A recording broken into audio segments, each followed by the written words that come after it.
আকাশবাণী কলকাতায় আজকের তাজা খবর। আজকের প্রধান শিরোনাম: বর্ধমানে বিরাট ট্রেন দুর্ঘটনা, রেলগেটে অমান্য করে ট্রাকের সাথে সংঘর্ষ।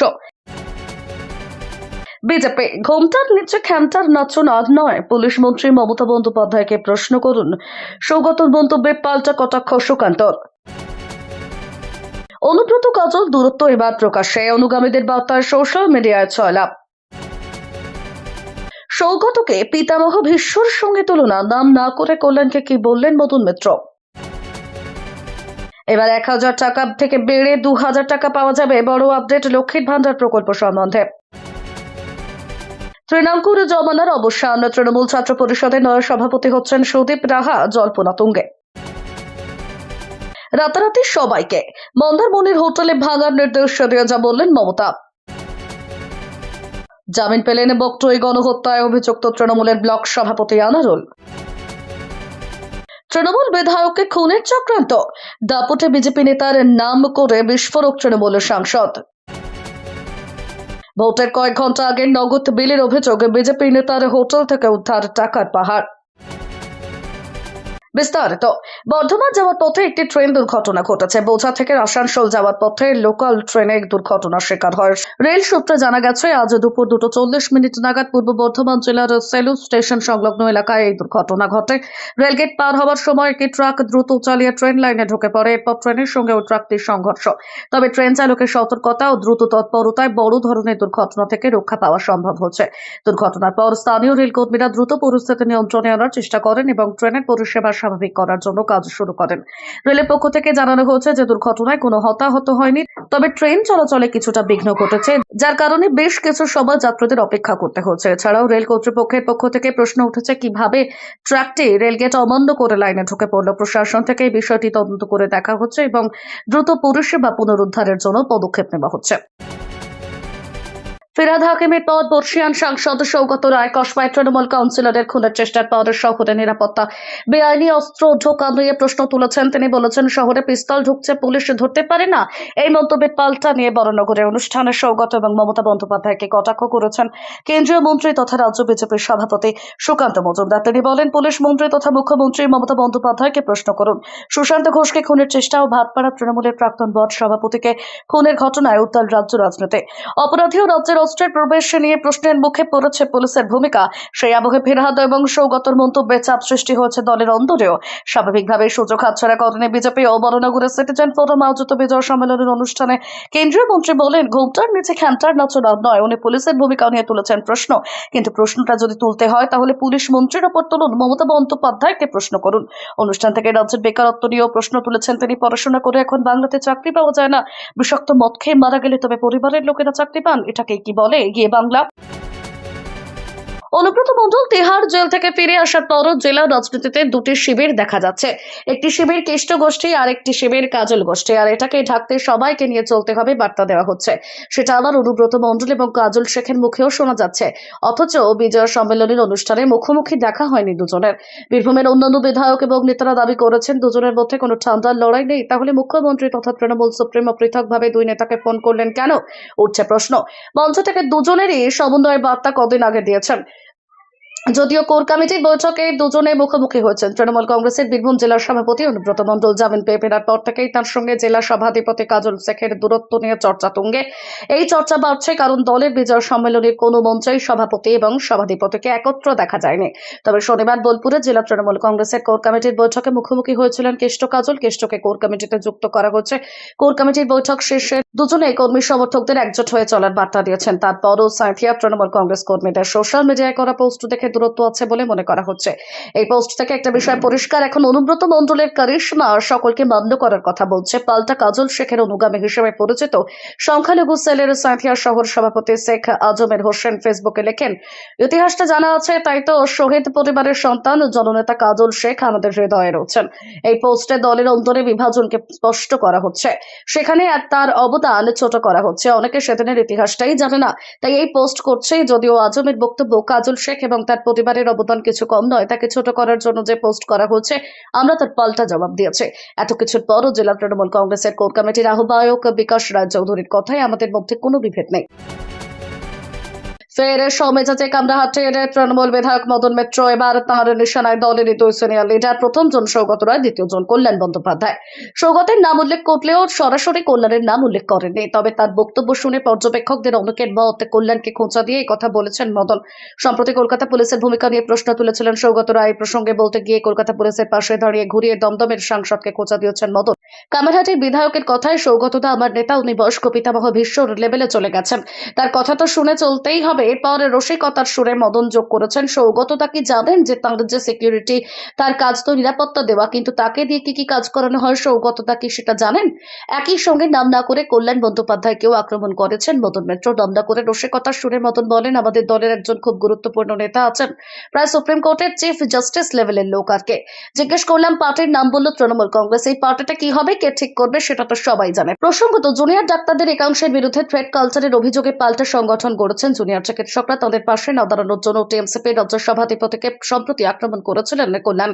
এদিন সেই প্রসঙ্গে মদন জবাব দিয়েছেন বলে পর্যবেক্ষকদের অনেকের অভিমত। এমনকি জুনিয়র চিকিৎসকদের মধ্যে যাদের বিরুদ্ধে থ্রেড কালচারের অভিযোগ আনা হয়েছিল আদালতে, তাদের হয়ে সওয়াল করেছেন কল্যাণ। এই প্রসঙ্গে মদনের কথায়, আরে জয়পুরিয়ার যখন ডাক্তাররা নিজেদের পয়সা খরচ করে লড়াই করে জিতেছে, তারপরেই অনেকে ডাক্তারদের হয়ে দাঁড়িয়ে গেছে। ফলে এইসব গিমিক করে কোনো লাভ নেই। অভিষেক মমতা ওদের কাজ করছে, কি করতে হবে কি করতে হবে না দল জানে। এ ব্যাপারে কল্যাণ বন্দ্যোপাধ্যায় এবং সৌগত রায় কিছু বলেন কিনা তা নিয়ে কৌতূহল তৈরি হয়েছে বিভিন্ন মহলে। প্রতিক্রিয়া এলে প্রতিবেদনে আপডেট করে দেওয়া হবে।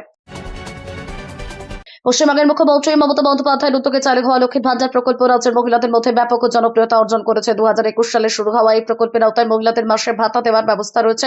লক্ষ্মীর ভান্ডার প্রকল্পের লক্ষ্য হল মহিলাদের স্বনির্ভরতা বৃদ্ধি এবং তাদের আর্থিক সচ্ছলতা নিশ্চিত করা। রাজ্যের অধিকাংশ মহিলা এই প্রকল্পের সুবিধা গ্রহণ করতে ইচ্ছুক, যা ভোট ব্যাংকের তৃণমূলের জন্য একটি গুরুত্বপূর্ণ উপাদান হিসেবে কাজ করছে। বিশেষজ্ঞরা মনে করেন, আগামী নির্বাচনের আগে এই ভাতা 1,500 টাকা থেকে 2,000 টাকা পর্যন্ত বাড়ানোর সম্ভাবনা রয়েছে। তবে সরকারের পক্ষ থেকে এখনো পর্যন্ত এই বিষয়ে কোনো আনুষ্ঠানিক ঘোষণা কিন্তু হয়নি। এই প্রকল্পে আবেদন করার জন্য কিছু নির্দিষ্ট শর্ত রয়েছে। আবেদনকারীকে পশ্চিমবঙ্গের স্থায়ী বাসিন্দা হতে হবে এবং তার পরিবারের নাম স্বাস্থ্য সাথী প্রকল্পের আওতায় থাকতে হবে। আবেদনকারীকে দুয়ারে সরকার ক্যাম্পে উপস্থিত হয়ে ফ্রি আবেদনপত্র পূরণ করতে হবে, যার সাথে দিতে হবে স্বাস্থ্য সাথী কার্ডের জেরক্স, আধার কার্ড এবং রঙিন পাসপোর্ট সাইজের ছবি। তাছাড়া আবেদনকারী যদি তপশিলি জাতি বা উপজাতি সম্প্রদায়ের হন, তবে সেই সার্টিফিকেটও প্রদান করতে হবে। আবেদনকারীকে এই ব্যাপারে একটি চিঠি লিখে দিতে হবে যে তিনি কোনো সরকারি চাকরি বা পেনশন পাচ্ছেন এবং তার দেওয়া সব তথ্য সঠিক। সরকারি কর্মকর্তারা তথ্য যাচাই করে অনুমোদিত হলে প্রকল্পের টাকা সরাসরি আবেদনকারীর ব্যাংক অ্যাকাউন্টে জমা হবে।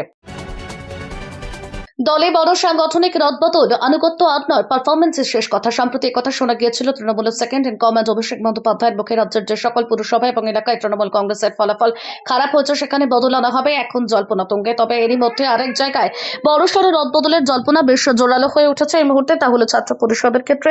দিন কয়েক থেকে তৃণাঙ্কুর অর্থাৎ টিএমসিপির সভাপতি তৃণাঙ্কুর ভট্টাচার্য নামটা উঠে এসেছে শিরোনামে। নেপথ্যে একাধিক কারণ। তাহলে কি এবার বড় বদল আসতে চলেছে ছাত্র পরিষদের ক্ষেত্রে? একেবারে ফেলে দেওয়ার মতো প্রশ্ন কিন্তু নয়। অন্যদিকে বিগত কিছু সময় থেকে দেখা গিয়েছে একাধিক ইস্যুর কারণে কিছুটা ব্যাকফুটে তৃণমূল। সে আরজেকর নিয়ে হোক কিংবা ছাত্র পরিষদের নেত্রী রাজন্না হালদারের ছবি নিয়ে আরজেকর আন্দোলনের সময় ছাত্র সংগঠনের খামতি নিষ্ক্রিয়তার বিষয়টি স্বীকার করে নিয়েছেন দলের নেতা কুণাল ঘোষ। তাহলে কি এসবের জন্য এবার পদ্ম যেতে চলেছে হেভিওয়েট ছাত্র নেতা তৃণমূলের? তার বদলে সভাপতি পদে পরবর্তী মুখ হিসেবে উঠে আসছে সুদীপ রাহা। জোরালো সম্ভাবনা কিন্তু তেমনটাই। বিগত কয়েক বছরে পশ্চিমবঙ্গের পর্যটন মন্ত্রিত্ব দীঘার মতোই অত্যন্ত জনপ্রিয়তা পেয়েছে মন্দারমণি। জনপ্রিয়তার সাথে সাথে পালা দিয়ে বাড়ছে এখনকার হোটেল রিসর্টের সংখ্যাও। বিগত কয়েক বছরে মন্দারমণিতে ব্যাঙের ছাতার মতো বেআইনিভাবে গড়ে উঠেছে বেশ কিছু হোটেল রিসর্ট। নির্দিষ্ট নিয়ম মেনে এই সমস্ত হোটেল রিসর্ট নির্মাণ না করায় তার জন্য পরিবেশের ব্যাপক ক্ষতি হচ্ছে। জল গড়ায় কেন্দ্রের পরিবেশ আদালত পর্যন্ত। এই আদালতের নির্দেশ দেয় মন্দারমণির মোট 140টি হোটেল আগামী নভেম্বরের মধ্যে ভেঙে ফেলতে হবে। পরিবেশ আদালতের এই নির্দেশকে মান্যতা দিয়ে হোটেলে ভেঙে ফেলার নোটিশ দিয়েছেন জেলা প্রশাসন। ইতিমধ্যে 30টি হোটেলকে চিহ্নিত করেছে তারা।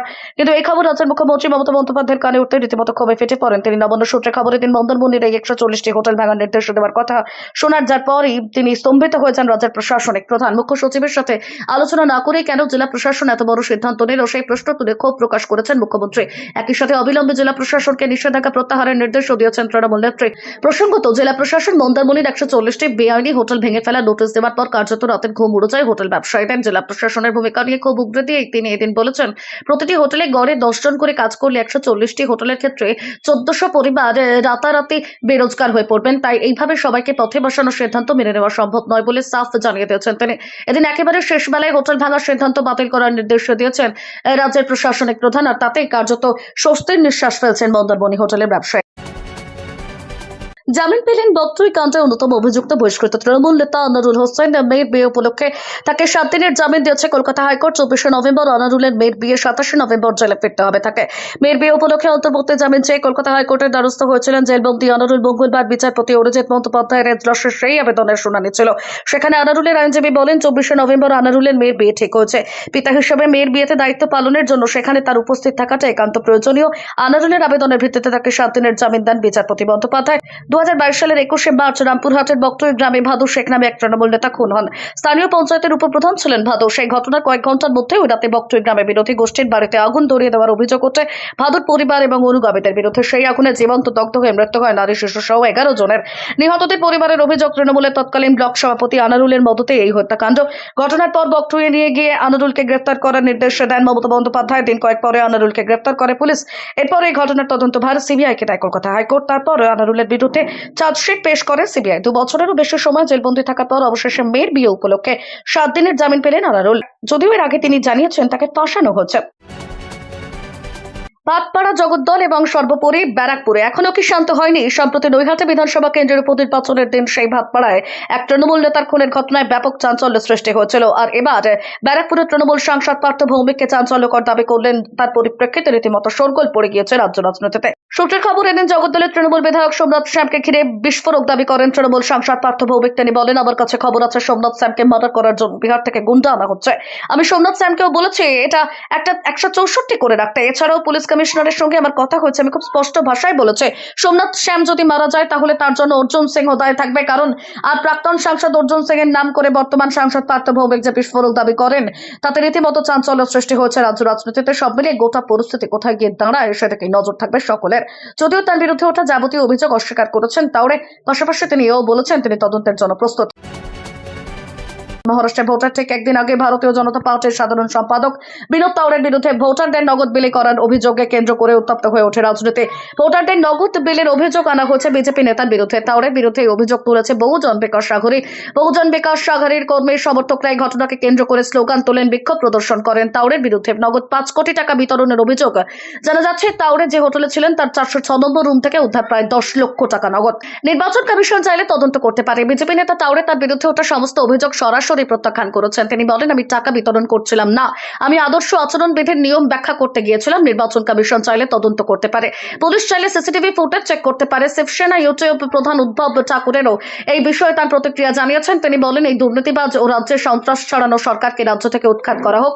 এ বিষয়ে প্রতিক্রিয়া জানিয়ে এনসিপি নেত্রী সুপ্রিয়া সুলে বিজেপিকে নিশানা করেছেন। শিবসেনা নেতা প্রিয়াঙ্কা চতুর্বেদী বলেছেন যে উদ্ধব ঠাকুরের ব্যাগ বেশ কয়েকবার চেক করা হয়েছে, কিন্তু যাদের কাছে আসলে নগদ ছিল তাদেরকে কোনো তল্লাশি করা হয়নি। Bureau report 23 news Bangla channel.